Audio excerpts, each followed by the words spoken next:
উপরে মনে হয় কাঁঠাল পাকছে, কারণ হইতেছে নিচে এটা ভিজে গেছে, উপর থেকে কষ পড়তেছে। গ্রানটা মনে হইতেছে যে পাকা হইতে পারে। কাঁচি দাও, কাঁচি দাও, কাঁচি দাও, তাদের কাঁচি দাও, ওর কাছে কাঁচি দাও।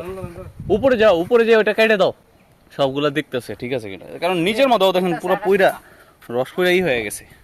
দেখেন মাছি আইসা খাইতেছে, তো আস্তে আস্তে উঠতেছে। যাও আস্তে আস্তে উঠো, ক্যাচ দিও। এটি পাকছে। আচ্ছা এটা কাটো, কাটার পর ক্যাচ কিভাবে দিবা আমাকে বইলো, আমরা তোর মনে রস পড়তেছে, পাইকে গেছে যে।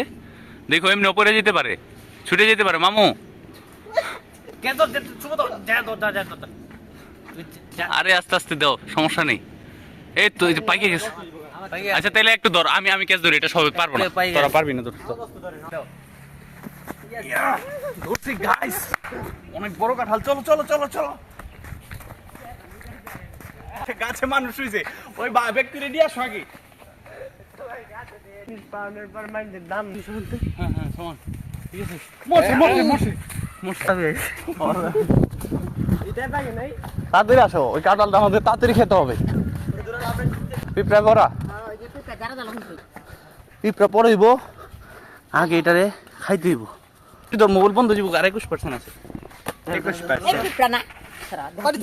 এই ছেড়ে আরে ধর 20% আছে।